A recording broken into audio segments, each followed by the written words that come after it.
Bonjour à tous, aujourd'hui je vous parle de la création de la braderie de Lille. 34 heures non-stop pour tout vendre et tout acheter. Sur le plus grand marché aux puces d'Europe, 80 km d'étal, 8000 exposants, environ 2,5 millions de visiteurs, 500 tonnes de moules, 30 tonnes de frites englouties, 400 tonnes de déchets éliminés en une nuit par les services de propreté, 90% de l'ancien périmètre préservé. L'histoire de la braderie de Lille remonte aux foires flamandes du Moyen-Âge. La première trace écrite date de 1127 dans les récits du chroniqueur Galbert de Bruges. La foire de Lille ou Franche-Foire se tenait à l'époque après l'Assomption sur la place du marché, actuelle place Général de Gaulle, et place du théâtre. Des commerçants étrangers à la ville pouvaient y vendre exceptionnellement leurs produits. 5 foires flamandes avec celles d'Ypres, Bruges, Tourout et Messine succédaient au cours de l'année et étaient complémentaires comme des foires de Champagne par le commerce des tissus. La foire se développe au XIIe et XIIIe siècle. Elle dure à cette époque 30 jours, dont les 15 premiers jours sont consacrés à l'installation des marchands. La foire prend de son importance au XVe siècle, quand la ville passe sous domination française, après la guerre de Flandre.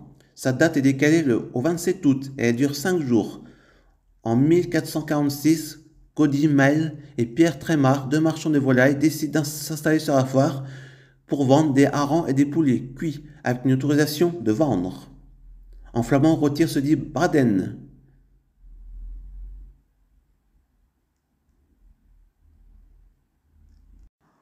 Et il se pourrait que ce soit de là que le mot braderie tire son nom. À la fin du XVe siècle, la foire est rallongée de 2 jours. Le mot braderie n'est apparu qu'au XIVe siècle.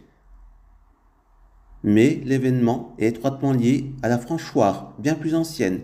Le mot braderie apparaît pour la première fois dans un texte du XVe siècle, initialement lié à la Franche-Foire médiévale. Cet événement marchand majeur attire fin août à l'île des commerçants venus de toute l'Europe. On en trouve trace dès 1127, sous la plume du chroniqueur Galbert de Bruges, facilement accessible par voie d'eau avec l'aménagement de la base d'Eule au siècle suivant. L'île est réputée pour la qualité de ses lainages et draperies. Lors de la Franche-Foire, les commerçants lillois perdent leur monopole. Leurs concernants, venus de l'extérieur, ont l'autorisation exceptionnelle de vendre à Lille. Les transactions sont franches, exemptées de taxes, et nul ne peut être poursuivi pour dette. Mais fait et délire durant cet événement.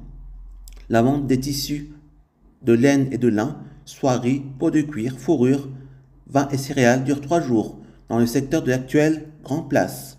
Elle commence à se transformer en vide-grenier au début du XVIe siècle, lorsque les domestiques obtiennent le droit de vendre les objets usagés de leur patron entre le coucher et le lever du soleil. L'argent est ainsi récolté et pour eux. Ces derniers devant être de retour pour servir leur maître à leur réveil. On comprend que les objets étaient bradés pour être vendus plus rapidement.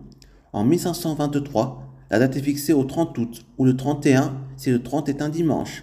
La durée à 7 jours ouvrables.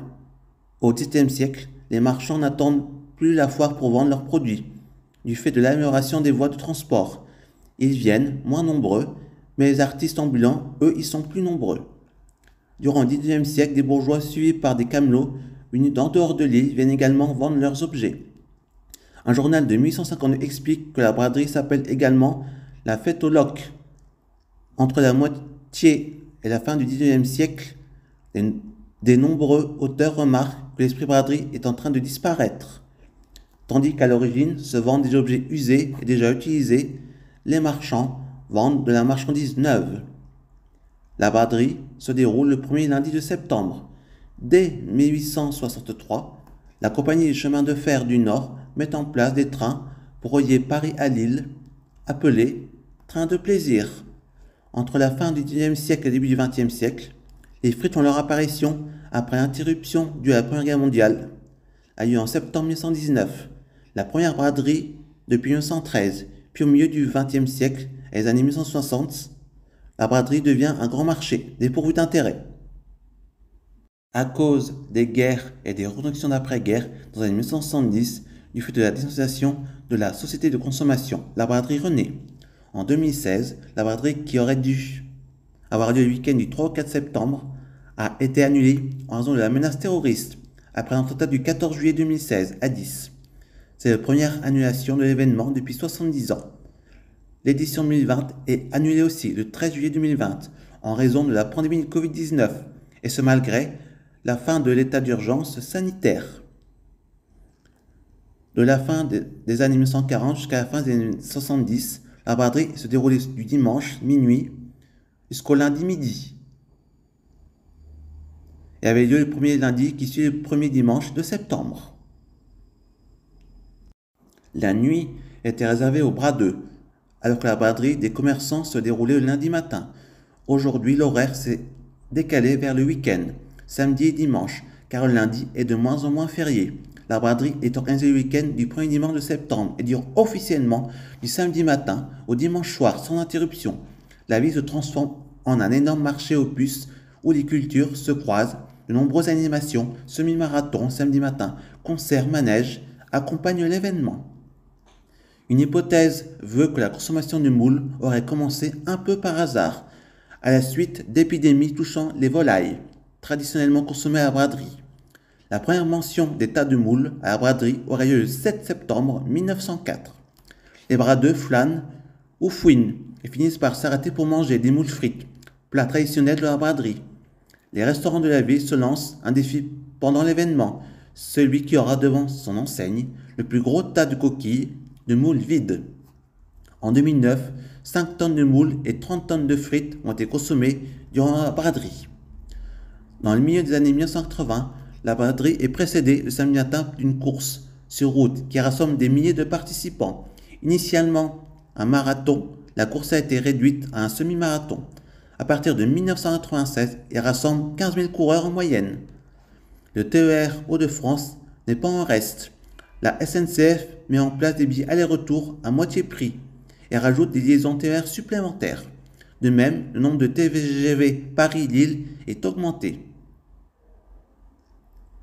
La braderie s'étend sur plus de 100 km de trottoirs et comporte plus de 10 000 exposants.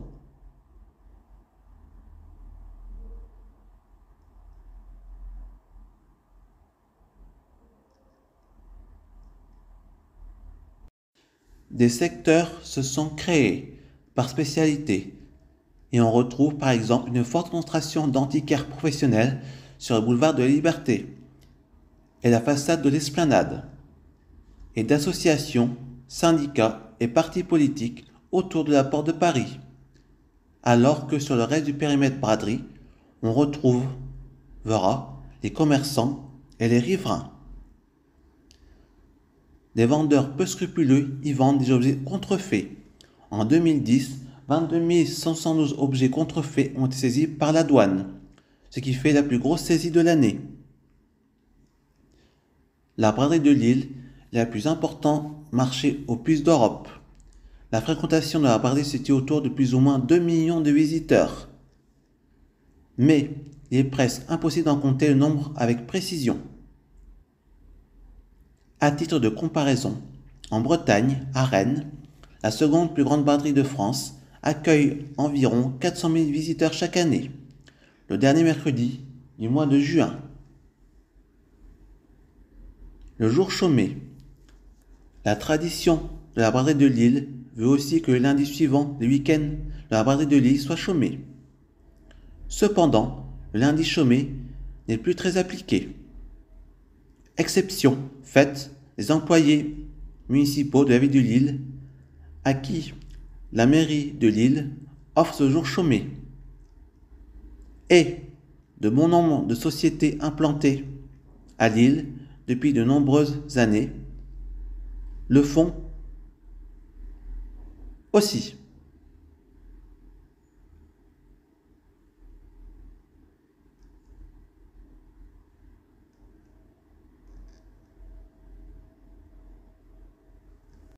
La braderie de Lille est représentée sur le tableau de François Watteau, 1882.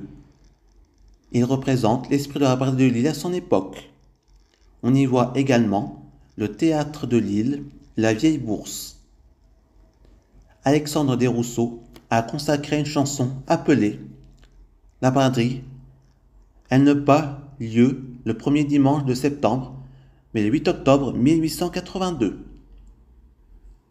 pour fêter les 90 ans de la fin du siège de Lille par les armées autrichiennes.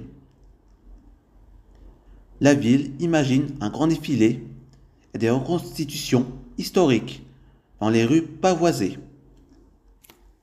Les organisateurs demandent aussi à tous les exposants de s'habiller en costume d'époque pour reconstituer le célèbre tableau de François Watteau, La Brasserie de Lille en 1800, qui se trouve au musée de l'Hospice Comtesse dans le Vieux-Lille.